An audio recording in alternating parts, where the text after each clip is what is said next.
Buenas noches, bienvenidos a Nada Personal, un programa muy especial. Bueno, ahí me muestran la espalda, Martín, mi director. Bueno, es un vestido de diésel muy lindo. Ya está, Martín, ya está. Ya está. Estaba bueno mostrarlo, ahí está.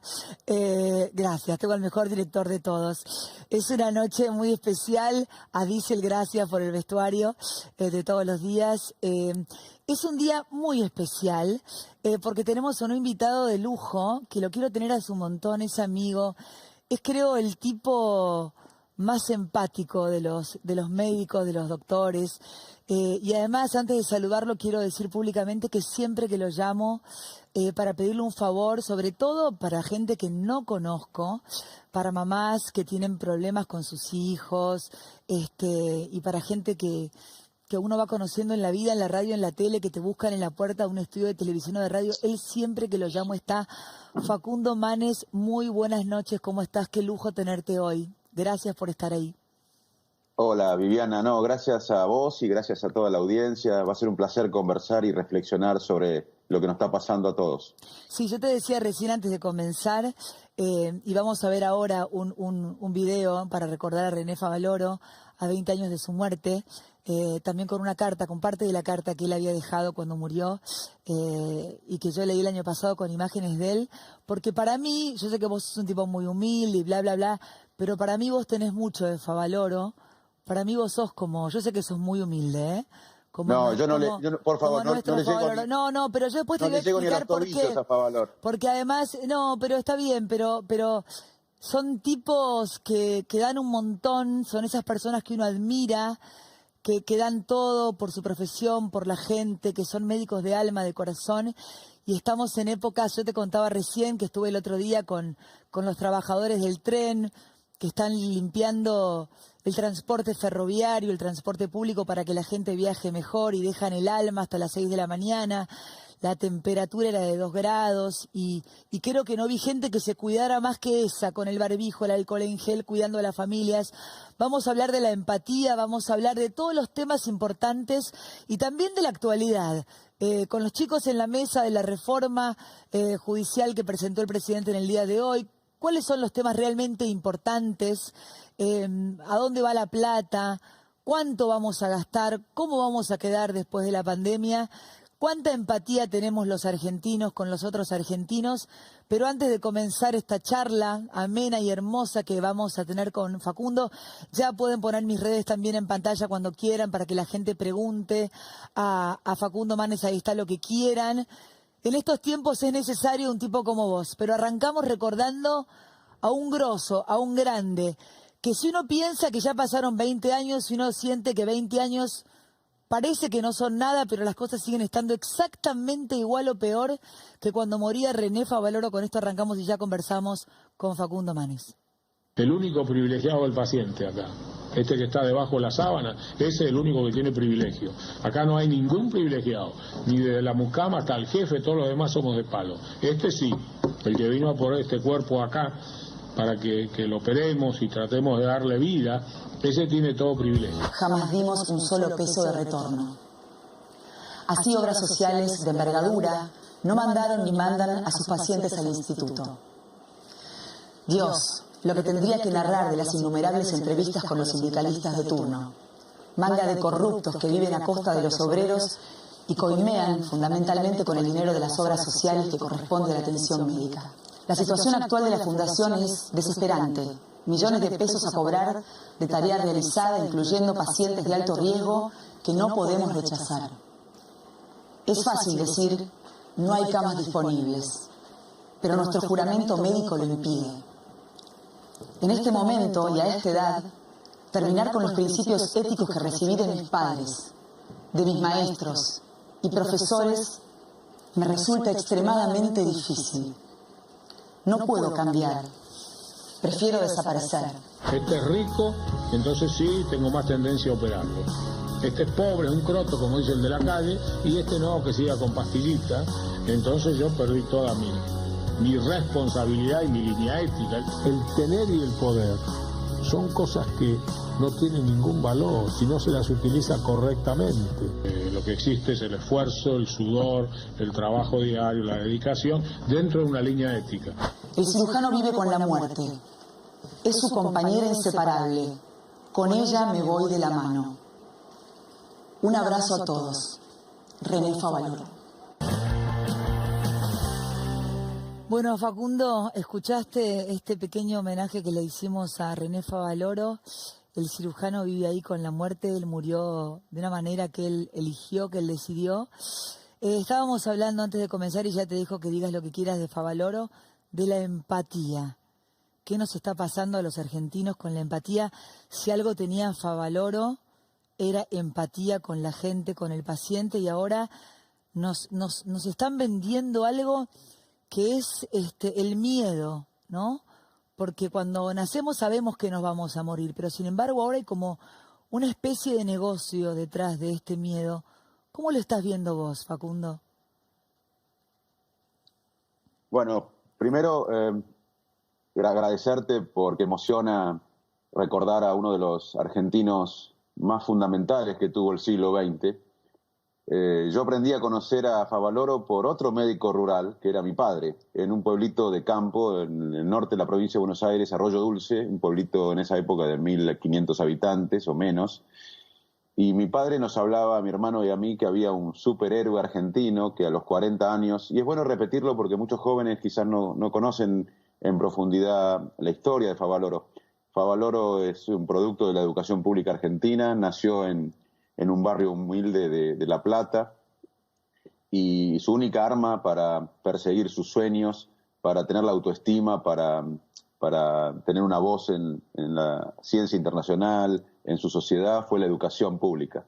Y él a los 40 años, cuando muchos piensan en jubilarse, él estaba en Jacinto Arauz, un pueblo de La Pampa, siendo médico rural, y a los 40 años decide irse a Estados Unidos sin saber inglés, y empieza como último ayudante en la Cleveland Clinic, y a los 10 años desarrolla una cirugía que cambió la medicina moderna, el bypass aortocoronario, y cuando era uno de los cirujanos más importantes del mundo en Estados Unidos, tenía ofertas millonarias para quedarse acá, él vuelve a su país, crea la Fundación Favaloro y la Universidad Favaloro, y ese legado está vivo. Es importante decir a la sociedad que el legado de René está vivo por cientos y cientos de miembros de la Universidad Favaloro y de la Fundación Favaloro, por sus sobrinos Roberto y Liliana, por todos los que somos parte de quizás el legado, lo que ponemos un granito de arena para el legado de uno de los argentinos más importantes. Y Favaloro, nosotros en la Argentina necesitamos buenos ídolos, porque el cerebro aprende cuando algo nos parece un ejemplo, nos motiva, nos inspira. Y Favaloro debería ser el ídolo de los chicos hoy, porque Favaloro representa lo mejor de nuestro país. Representa la honestidad, representa la transparencia, representa la perseverancia, el esfuerzo, irse a conocer el mundo, formarse, pero volver a comprometerse con su gente, con su país. Así que creo que es el momento de reivindicar a Favaloro, de decir que su legado está vivo, que sigue adelante por la universidad, por la fundación, y que necesitamos más Favaloros en estas épocas de incertidumbre, de depresión, de angustia. ¿Cuál es el antídoto para este miedo que estamos viviendo todos? Porque uno convive con la muerte a diario, decíamos recién, uno cuando ya nace sabe que se va a morir. Yo tengo por acá algo fabuloso que voy a leer, si tenés ganas de escucharlo, Sí. que escribió Isabel Allende, escritora chilena, vive en Estados Unidos hace 30 años con su marido, y consultada por el miedo que conlleva el virus sobre qué es la muerte, dijo: desde que me murió mi hija Paula hace 27 años, le perdí el miedo a la muerte para siempre. Pero dice, lo que la pandemia me ha enseñado es a soltar cosas, a darme cuenta de lo poco que necesito. Sé que si me agarra el virus a los 77, bueno, puedo llegar a morirme. Pero dice algo que me parece muy interesante y que me gustaría que hablemos también. ¿Qué crees que la pandemia, le pregunta, nos enseña a todos? ¿Qué nos está enseñando? Prioridades, nos muestra la realidad, nos muestra que hay que ser empáticos. Ella dice: me demostró además que puedo vivir con 2 platos, que no necesito nada más que el amor de la gente que quiero, que cuanto más vivo, más sé que pierdo. ¿Por qué ahora el fantasma de la muerte está azotándonos, más allá de lo obvio que es vivir en pandemia, que estamos atravesando esta cuarentena eterna? ¿Por qué el mensaje que se está bajando desde arriba es el miedo, el miedo, el miedo y el miedo? ¿Cuál es el antídoto para el miedo, Facundo? A toda la gente que es mucha, que hasta ahora te está mirando y que empezó con adicciones, con ansiedad, con ira, con violencia, con mucha angustia. No es fácil. Sí, diste en la tecla porque hoy en todo el mundo estamos sincronizados en una misma emoción, que es el miedo. Y el miedo es una emoción negativa que nos permite funcionar como alarma para el riesgo. Cuando hay un riesgo, el miedo es la alarma para el peligro, y como nosotros a través de la evolución lo que pensamos siempre es sobrevivir, el miedo nos sirve para detectar el peligro. Pero cuando tenemos miedo, todo lo que está alrededor entra en un compás de espera. Te diría que el mundo entra en un compás de espera. Y el miedo altera la posibilidad de pensar bien, y la verdad que nuestra guía no puede ser el miedo. Por eso es importante tener menos miedos y más cuidado. Pero déjame ir antes de volver al miedo, porque me parece un tema que vamos a tener que hablar bastante, porque Sí. el mejor antídoto para el miedo, te lo respondo, es la cooperación. Es esto que estamos haciendo nosotros, porque creo que nosotros no estamos hablando nosotros dos solamente, como este es un tema que nos pasa a todos, la audiencia en este momento está sincronizada con nosotros. La mejor manera de confrontar el miedo, ante la política del miedo, lo mejor es la política de la cooperación, estar todos juntos, que es lo que estamos haciendo ahora. Pero déjame volver a Isabel Allende en esta reflexión de qué nos pasa, porque esta es una situación única, excepcional, que no solo es una crisis de salud pública, es una crisis, por supuesto es una crisis de salud pública, pero es una crisis económica, es una crisis geopolítica de orden internacional, es una crisis moral, una crisis política, ideológica. Y este proceso tan fuerte impacta en nuestras emociones, en nuestros comportamientos individuales y sociales. Y este proceso, ahí voy a lo que decía, y me sumo a lo que decía Isabel Allende y que citaste vos, que este proceso tan excepcional, ojalá nos debe obligar a reconsiderar quiénes somos y qué valoramos de verdad. Y quizás en el largo plazo puede ayudarnos a redescubrir nuestra mejor versión del ser humano. Quizás esta pausa que nos da la pandemia, más allá de todo el dolor y sufrimiento que estamos atravesando y que vamos a atravesar, quizás sea en nuestro país una oportunidad también para internalizar más que nunca cómo la educación es el arma más eficaz para las grandes amenazas de nuestros tiempos, que son la ignorancia, las mentes sesgadas, los prejuicios y la incomprensión del otro. Pero volviendo al miedo, y permitime centrarme un minuto acá y después te dejo para que me repreguntes. Sí. El miedo genera una situación, una sensación abrumadora. Es difícil posponer el miedo. Y la versión más evolucionada del miedo es la ansiedad. La ansiedad no corresponde a una amenaza que vemos, sino a un riesgo futuro. Es una respuesta, te diría, anticipatoria al peligro. Y te digo esto porque en el estudio que acabamos de terminar de la Fundación INECO, encontramos que la mitad de la sociedad hoy está con depresión y ansiedad, sobre todo los jóvenes. Y el miedo, como te decía, es una emoción muy efectiva para el control social, porque el miedo a quedarse sin trabajo le hace al trabajador agachar la cabeza. El miedo a ser perseguido le hace al ciudadano resignarse frente al atropello del poderoso. El miedo a perder lo poco que se tiene no le hace a uno ir por más. Entonces tenemos que estar atentos, porque el miedo es una estrategia primitiva de coerción que dista mucho de lo que las sociedades modernas y democráticas queremos, y tenemos que luchar para que las políticas no sean de miedo, sino de perspectiva, de esperanza racional, basada en la ciencia. Facundo, porque sí, ¿qué? no, te entiendo. Me emociona un montón y yo pienso en toda la gente que está en la casa ahora. Insisto, con los trabajadores con los que estuve el otro día, que hablé con amigas que me decías, vos salís a la calle, yo salí con todos los cuidados. Nunca tuve menos miedo en mi vida que estando al lado de esa gente, por eso entiendo a los médicos que están al lado de las personas que sufren.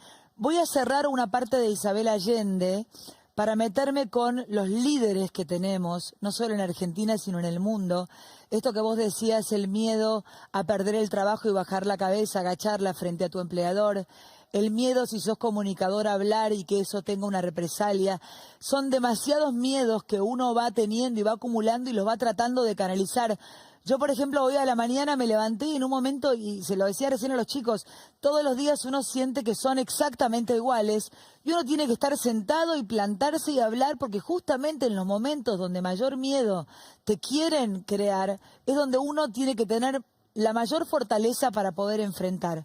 Pero para cerrar con Isabel Allende, dice, no quieren volver a lo que era normal, se están planteando qué mundo queremos.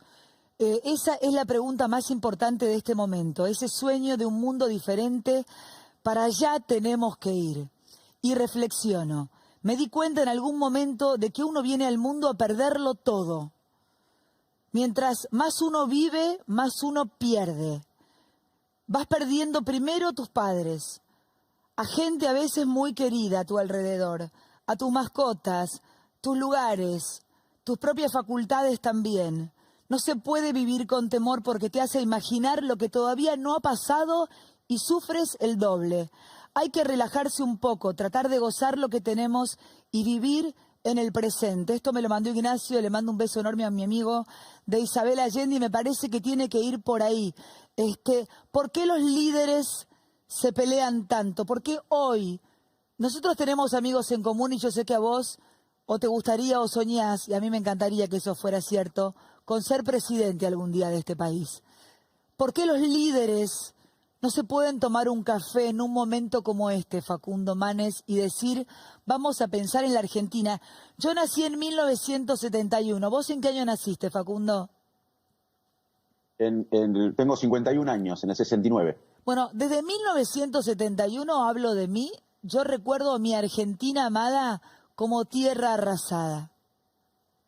Yo tengo una hija de 7 años, pienso en las hijas de mi cámara y de todos los que estamos acá, que son chiquitos, de mis compañeros, y pienso, yo nací en una tierra arrasada, que algunos la arrasaron más, que otros la arrasaron un poco menos, pero la arrasaron siempre. ¿Qué le vamos a dejar a las nuevas generaciones nosotros? Y te lo pregunto a vos porque sé que tu sueño es ser presidente. ¿Qué harías vos en este momento de la Argentina? ¿Cómo se le habla a los líderes que tenemos, abrazándonos, sin pelearnos? Yo pensé que era el momento, por las primeras fotos que vimos, que eran de unión nacional. ¿Por qué nos cuesta tanto esa rajadura, esa grieta, esa división que tenemos, que no nos podemos poner de acuerdo ni para esto? Hoy con la reforma judicial, tal vez poniendo plata donde no tenemos que ponerla porque tal vez no sea tan necesaria en este momento. ¿Cuáles son las prioridades de un líder hoy? Bueno,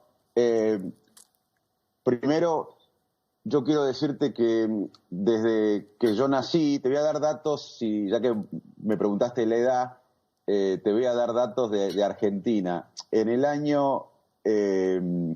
nosotros casi en 50 años, en el año 70, yo nací en el 69, en el año 70 la economía argentina era mayor que la brasilera. Hoy el estado de San Pablo y sus alrededores tiene una economía medida en ingreso per cápita más grande que la Argentina. Casi el 40% de los últimos 60 años Argentina estuvo en recesión, más en recesión que Zambia, Haití, Chad y Burundi. Y te digo esto, el último dato que te doy desde la época que nacimos, el PBI por habitante de Argentina, el ingreso per cápita por Argentina en este año será igual al que teníamos en el año 74, casi medio siglo perdido. Entonces, acá en la Argentina, este año, vamos a tener casi 7 de cada 10 chicos en la pobreza.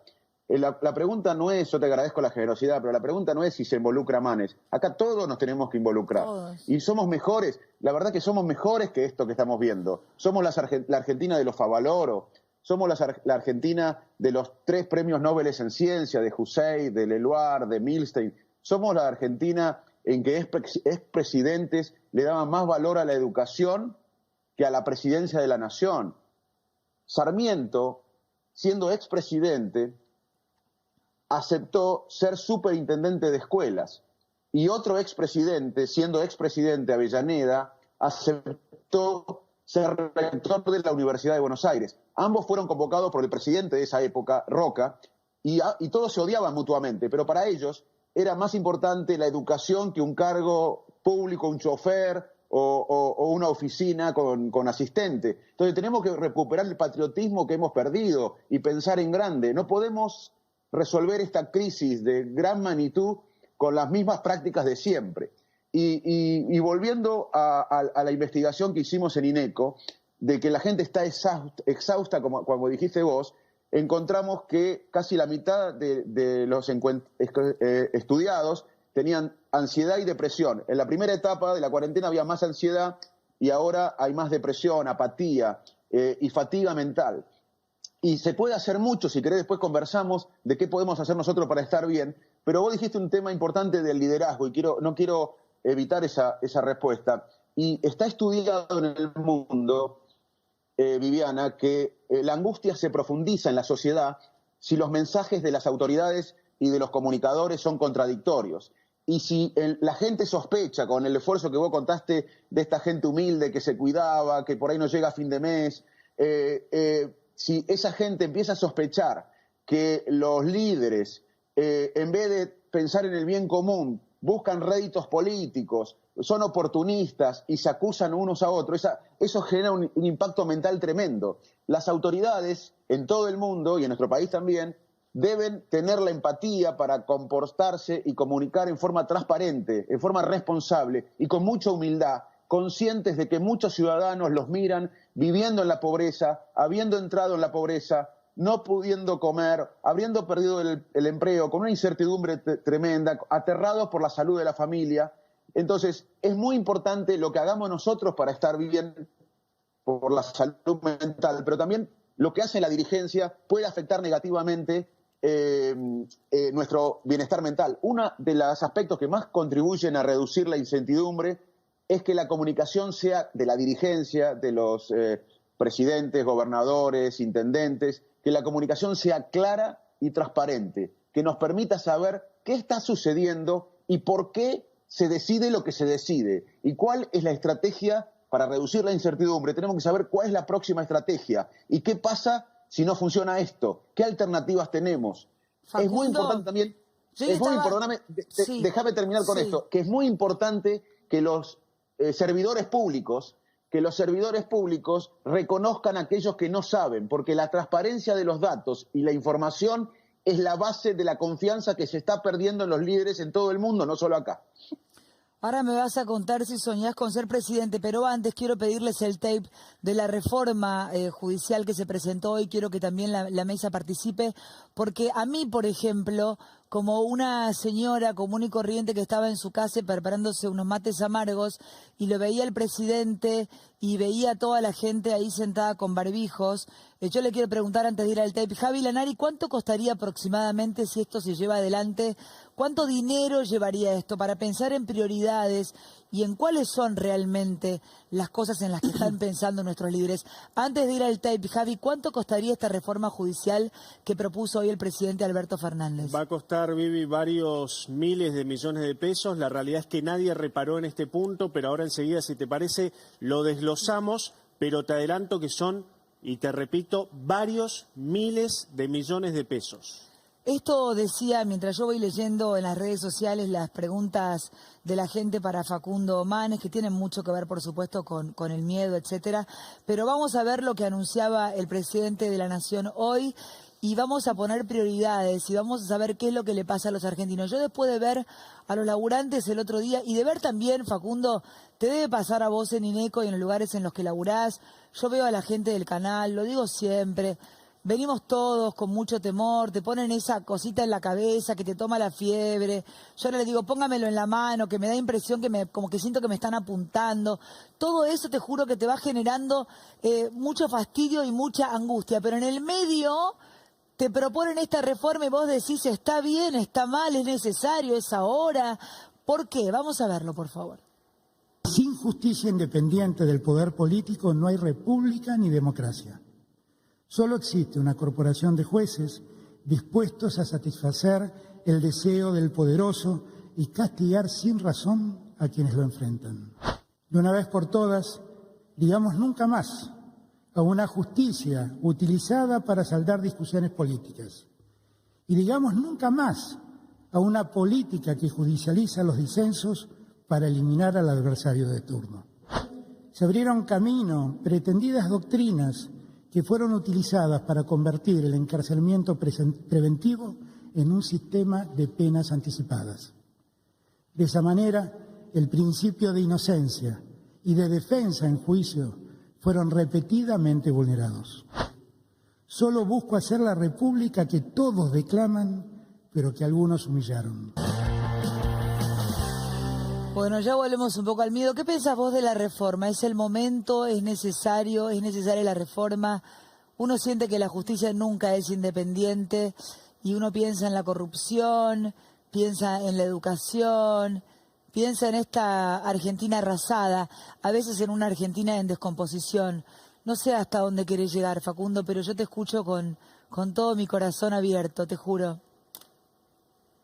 Mira, hablábamos de Favaloro. Favaloro hace 20 años dejó una carta que denunciaba la corrupción sistémica en nuestro país. En nuestro país premiamos la viveza criolla, la trampa, por sobre las ideas, la honestidad, el patriotismo, y así no va. Tenemos la mitad o más de los chicos y adolescentes viviendo en la pobreza.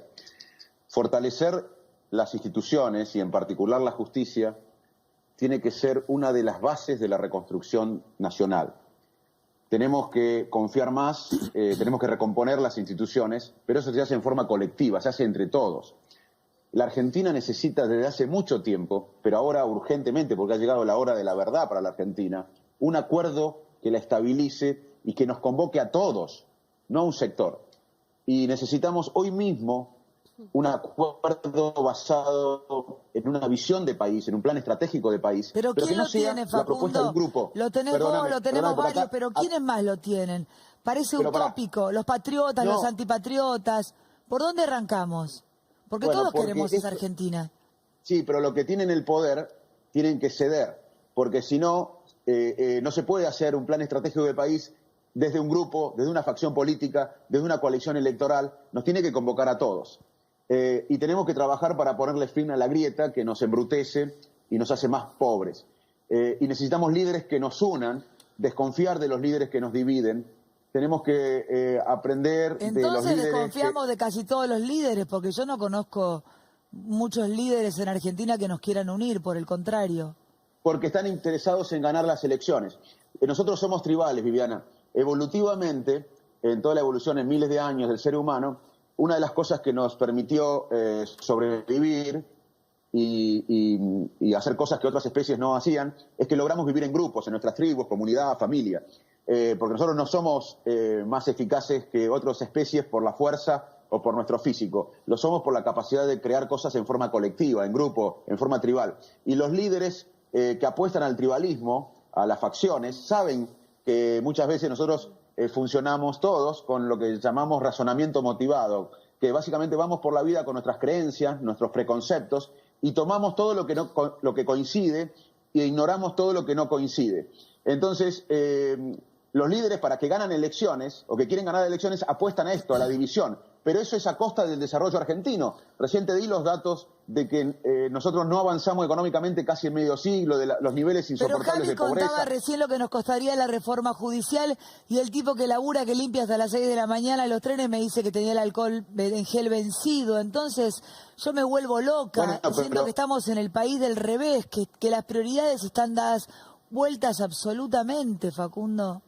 Por eso estoy explicando, coincido, y creo que esto no se puede hacer desde un sector político, ni con gente que esté de acuerdo en este tema a priori. Tenemos que hacerlo convocando a todos, porque si no, estamos en el medio de una pandemia, con la gente con una pobreza inimaginable para los patriotas que fundaron la Argentina. Recién empezamos con la dinámica del aumento de las infecciones y la mortalidad. Vamos a sufrir mucho. No es el momento ni la forma, me parece. El momento porque hay otras prioridades, y la forma porque hay que convocar a todos. Hoy no vi a la oposición, no vi a los integrantes de la Corte Suprema, pero yo no soy experto en esto. Yo soy experto en la salud mental y me parece, Viviana, que tenemos que aprovechar este momento.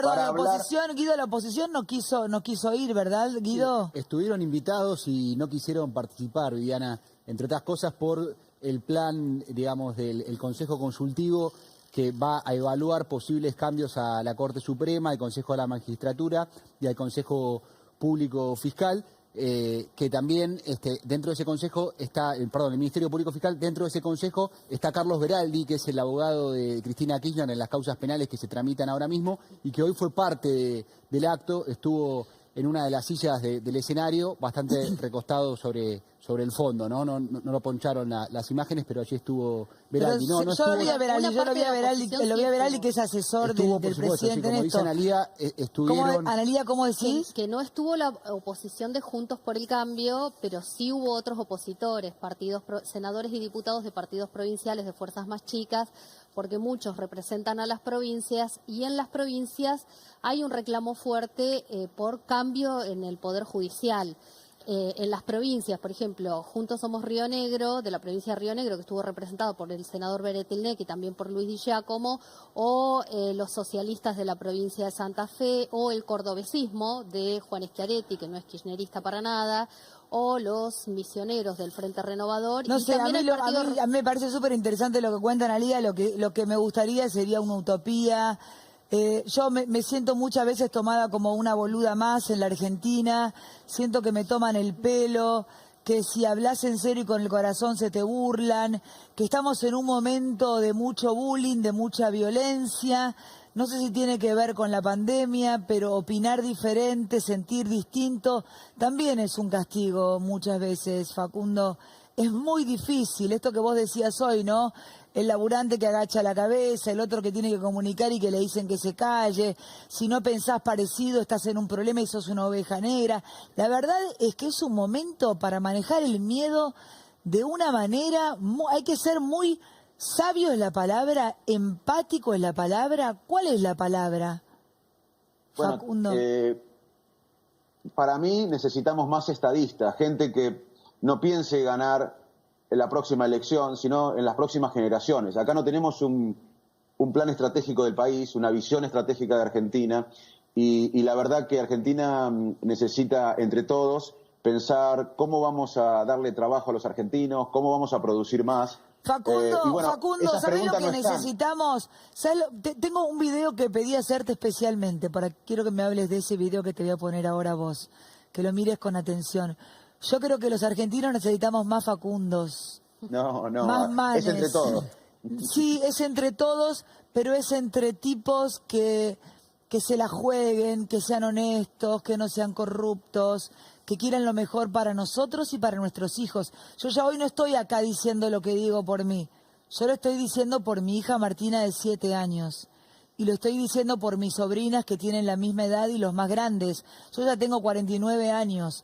Y viví y nací en la Argentina arrasada. Yo ya, ¿cuánto tiempo?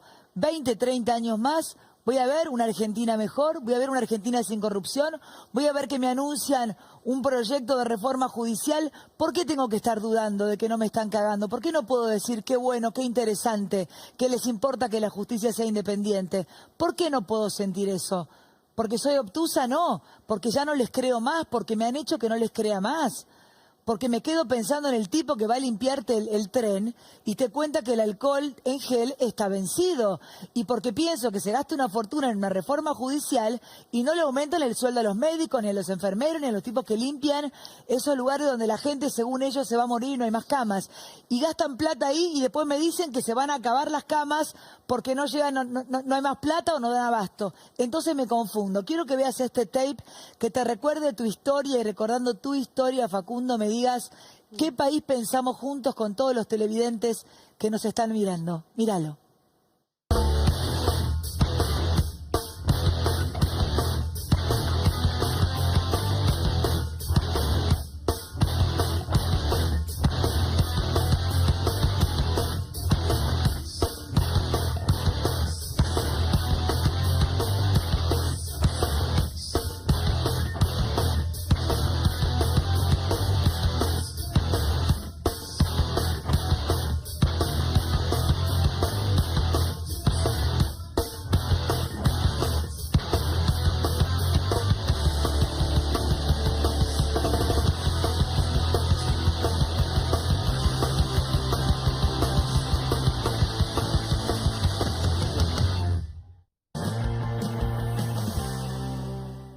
Háblame de vos, háblame de ese pibe, háblame de ese médico, háblame de tu historia, háblame con qué soñabas cuando eras chico. ¿Con esto?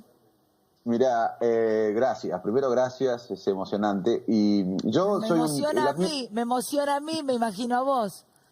Mi historia es muy parecida a la de la mayoría de los argentinos. Yo nací en Quilmes y mi viejo era médico rural. Se casó con una hija de inmigrante croata, que es mi vieja, que no tiene 6º grado, pero es la más inteligente de mi familia. Y nos fuimos a Arroyo Dulce, a un pueblito de campo en el norte de la provincia de Buenos Aires. Y después, cuando empecé la escuela, Salto. Ahí me crié en Salto. Y mi única arma... yo no nací, como ustedes están viendo ahora, en una élite ni social, ni económica, ni política, ni cultural. Y mi única arma, la arma que yo tenía para levantar la autoestima y ir por mis sueños, para conocer el mundo, para tener una voz en la ciencia a nivel internacional en mi área, para tener una voz en mi sociedad, para estar hablando acá, fue la educación pública. Y esa Argentina no existe más, porque cuando yo era chico pensaba... porque el país me lo daba, la idea de que si uno era honesto, trabajaba y estudiaba mucho, iba a tener una movilidad social ascendente. Y hoy, según las encuestas que veo de una universidad acá en Buenos Aires, de Gabriel Foglia, un licenciado muy importante, se muestra que solamente el 5% de los argentinos hoy piensa que la educación es sinónimo de movilidad social. Los argentinos, quizás por la realidad que vivimos, piensan que la movilidad social en este país se da por la corrupción y la herencia. No tenemos futuro, por más que arreglemos la deuda, que vengan inversiones, si no volvemos a tener un modelo de inspiración de los Favaloro, de los San Martín, de los Sarmiento, de gente que dio la vida por la patria, y necesitamos recuperar ese espíritu de patriotismo y colectivo.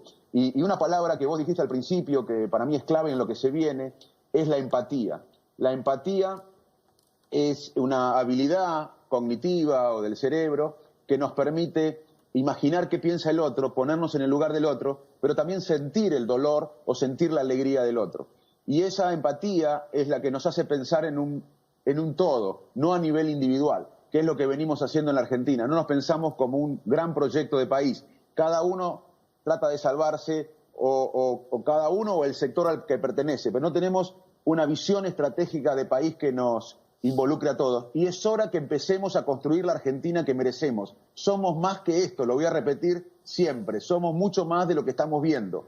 Y el futuro nos reserva algo mejor siempre que tengamos el valor de seguir intentándolo, trabajando y luchando. Y para eso tenemos que recuperar la capacidad de debatir, de tener la empatía para escuchar al otro, y el que tiene diferente visión. Y vamos a ver que vamos a encontrar más consensos de lo que imaginamos. Y la verdad que soy optimista, porque la Argentina, Viviana, es una frustración. Y puede ser una frustración porque todavía hay expectativas y esperanza. Nadie tiene expectativas y esperanza de algo muerto. La Argentina todavía es una frustración porque hay expectativa y esperanza. Y en la Argentina, y termino con esto, tenemos todos un dolor común. Lo que necesitamos es un sueño colectivo, un sueño común. Esto que está pasando nos duele a todos. Yo te digo ahora sobre todo que estamos todos con la boca tapada todo el día y la nariz. Cuando salimos a la calle y solo podemos mirar los ojos de las personas, yo siento una gran desesperanza. Sabés que ahí no comparto con vos, Facundo. Yo soy una mina optimista por naturaleza y atravieso el miedo siempre. Pero no me preguntes por qué en este momento me está costando un montón, tal vez porque tengo que estar sosteniendo una casa, con una hija pequeña, con mi padre, viendo a mis compañeros de trabajo, todos los días le pregunto cómo se sienten, y te juro que tengo hace varias semanas un nudo en la garganta, y todo el tiempo digo, qué ganas que tengo de llorar, pero justo ahora no puedo. Uy, qué ganas que tengo, ¿cómo lloraría ahora? Pero no puedo porque no me puede ver mi hija. Uy, qué ganas que tengo de llorar porque me pasó tal cosa y no sé a quién contársela porque mejor me la guardo. Y entonces pienso, y ahí voy a la empatía, no por contar lo que me está pasando a mí, sino porque siento que lo que me está pasando a mí le está pasando a un montón de gente, que somos personas con mucha esperanza, que sentimos que somos un fracaso tal vez como argentinos o como sociedad, pero que sin embargo hoy nos cuesta uno y la mitad del otro levantarnos y encontrarles un sentido a lo que viene, porque en el medio uno siente que los políticos no se ponen a la altura, que se siguen peleando, que siguen mariconeando, que siguen sacando intereses, que ves que hay guita para una cosa y para otra cosa importante no, que no se bajan el sueldo, que no hay gestos morales, que no hay gestos morales que vos digas, bueno, viste, hoy hubo un cacerolazo, no sé si fue grande, chico, no lo sé, pero la gente está enojada. ¿Cómo le decimos a esa gente? Y me incluyo, sigamos con... O sea, yo tengo que seguir, no puedo parar, nadie puede parar, nadie puede decir, bueno, se terminó, me voy al Caribe a tomar sol. No se puede, te vas a quedar donde estás y vas a tener que pelearla al lugar que te toque. Ahora, ¿de dónde sacamos la energía, la fuerza utópica para pensar que de verdad podemos tener un país mejor? Porque uno aguanta un fracaso, aguanta otro, pero ¿cuánto más, Facundo? Ahí apelo al neurólogo, apelo a tu cabeza. Te voy a empezar, empiezo con el final de la pregunta y después te voy a elaborar la respuesta. Sí. Porque tu pregunta fue emocional y yo te voy a responder con algo de por qué tenemos que dar esa lucha. Te digo que algo que me encantaría es no ser tan emocional. Me gustaría ser menos mucho más fría, no puedo. No, está muy bien. Mira, esta es la lucha de nuestras vidas y tiene que ser con una lucha moral y humilde. Y para eso te voy a citar a dos personas y de por qué es la lucha de nuestras vidas y la solución no es irse, la solución no es Ezeiza. José Martí dijo, nuestro vino es agrio, pero es nuestro. Yo que viví afuera te digo que no hay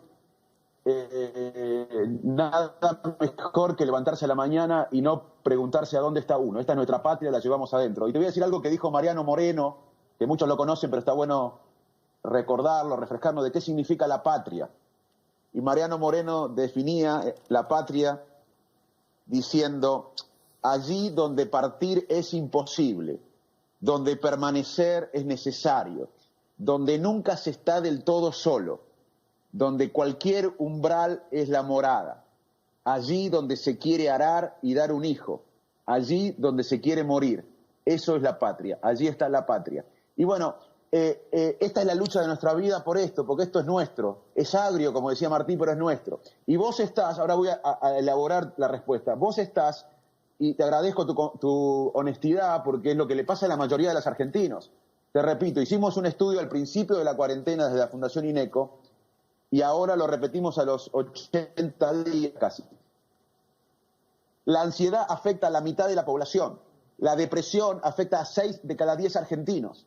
Y los jóvenes, las mujeres, por la inequidad del trabajo doméstico, muchas veces por la violencia, las mujeres, los jóvenes y los mayores son un factor de riesgo. Tenemos que proteger más que nunca a nuestros mayores, a los jóvenes y a las mujeres, porque son factores de riesgo para el impacto mental de la pandemia y la cuarentena. No es una ni otra, son las dos cosas. Y eso debería ser una política de Estado.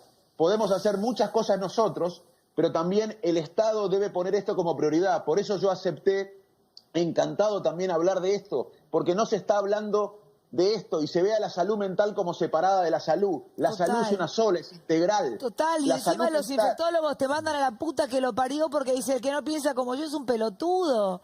A ver si me entiende, Facundo. O sea, yo hablo con el corazón, no me importa el vocabulario, hablo como una ciudadana más.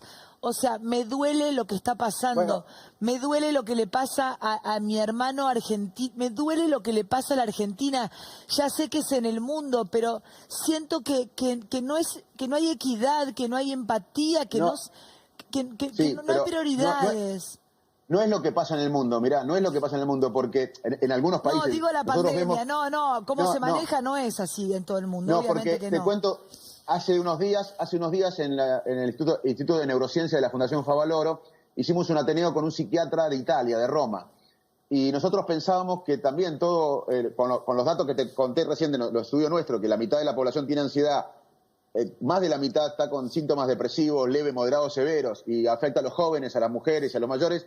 Nosotros pensamos que esta epidemia de salud mental también estaba en Italia. Y el psiquiatra de Roma, Leonardo Tondo, que es un psiquiatra muy bueno, nos decía, no, en Italia estuvimos confinados 2 meses un poco más de 2 meses, pero nada más, y todo el mundo recibió, mucha gente en euros, su cheque anual y hay más ahorro. La realidad es que somos un país pobre y esto a nosotros nos afecta mucho más. Lo que nos pasa a nosotros no es lo que pasa en Europa y Estados Unidos, porque esos son países ricos, esto no es Alemania. Entonces, por eso los líderes, los dirigentes tienen que aceptar que somos un país pobre, que no estamos ni en vías de desarrollo, y otro día lo podemos explicar, y por eso tenemos que no mentir ni utilizar esto como rédito político. Claro. Tenemos que entender que la sociedad está deprimida y que la sociedad, cuando está deprimida, tiene sesgos cognitivos. Seleccionamos y priorizamos información negativa. Entonces, esto produce una fatiga mental, además. Esto tiene que ver con la evolución de la epidemia o de la pandemia acá. ¿Por qué? Porque cuando estamos deprimidos, luego del estrés crónico aparece la apatía, el burnout, el síndrome del quemado, la depresión. Y cuando estamos deprimidos tenemos mucha fatiga mental, que es lo que nos pasa ahora. Tenemos fatiga mental, todos tenemos fatiga mental. Y cuando tenemos fatiga mental, nos cuidamos menos, asumimos más riesgos, porque bueno, ya está, estamos cansados. Y justo ahora que tenemos que cuidarnos más, estamos con fatiga mental. A veces me da la sensación de que no entendemos que esto es una maratón. Lo que estamos viviendo, porque el virus va a estar con nosotros, lamentablemente, hasta el año que viene, hasta que aparezca una cura o la vacuna. Y vamos a tener que convivir con el virus. Y entramos a una maratón ya fatigados, porque recién estamos comenzando la maratón. Entonces, es muy importante que las autoridades hablen de esto, que no... Pero las autoridades, por ejemplo, ¿llaman a un tipo como vos o solo se quedan con infectólogos? ¿A vos te consultó el presidente, te consultaron, te llamaron a tu gente, algún neurólogo? Porque la pandemia, el tema, la salud mental de la gente va a ser una locura cuando esto pase. Ya está pasando ahora.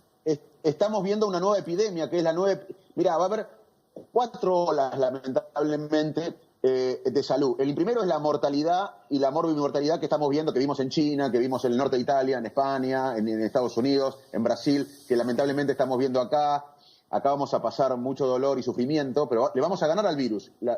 Nosotros, los seres humanos, le vamos a ganar al virus como le ganamos otras veces, pero vamos a atravesar mucho dolor y sufrimiento. Pero el sentido de perspectiva es muy importante. Y la primera ola es esta que estamos viendo en todo el mundo, la que vimos. La segunda ola es cómo impacta esto en otras enfermedades urgentes no COVID. Por ejemplo, el infarto agudo de miocardio, la gente consulta menos. Total. El accidente cerebrovascular. Cáncer. El cáncer. La tercera ola es la gente que estaba rehabilitándose en enfermedades crónicas. Y la cuarta ola es esta que vos mencionaste, la nueva epidemia que estamos viendo en la Argentina de salud mental.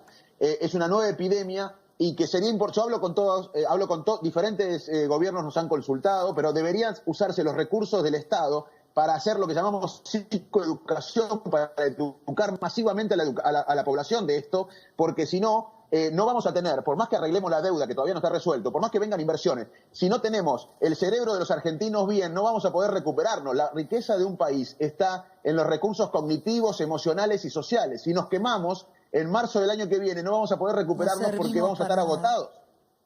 ¿Y los viejos? Bueno, mirá, mi madre, a quien le mando un saludo, que está en Salto, es mayor, está sola y ella es un ejemplo de cómo este virus agarra lo mejor de nuestra especie, que es el vínculo humano, porque nosotros somos seres sociales, necesitamos abrazarnos y vamos a volver a abrazarnos. Va a faltar tiempo quizás, pero vamos a volver a abrazarnos porque en miles de años nosotros básicamente demostramos que somos seres sociales y que necesitamos estar conectados con otros seres humanos.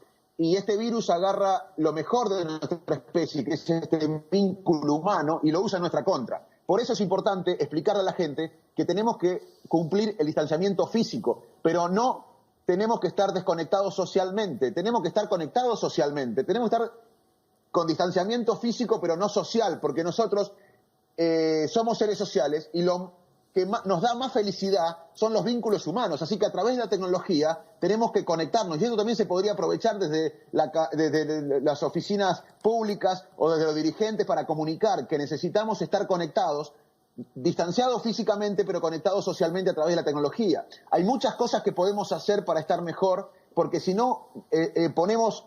El problema que esto también de la epidemia y la cuarentena impacta en la salud mental, y si lo tratamos, lo abordamos masivamente, podemos recuperarnos. Yo tengo miedo que esto se cronifique y que por muchos meses o el año que viene los argentinos estemos quemados por esta gran pandemia de salud mental que estamos viendo por los resultados de nuestro estudio.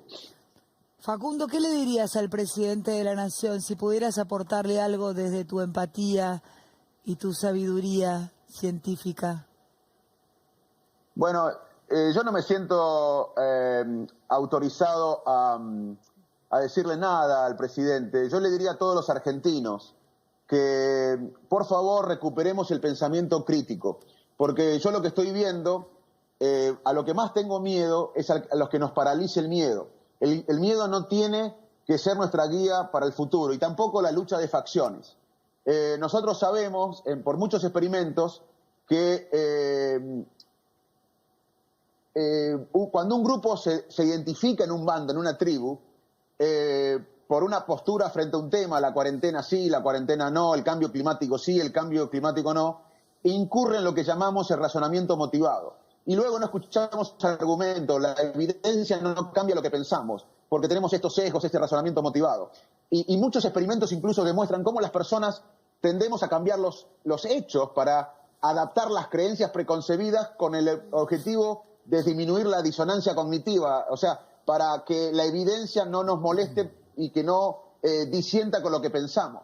Entonces, básicamente, la próxima etapa que estamos viviendo en la cuarentena, en la epidemia, debe basarse en la evidencia científica. Bueno, ya nos vamos porque llega Tele9, pero yo leo un poquito de lo que quedó de Isabel Allende.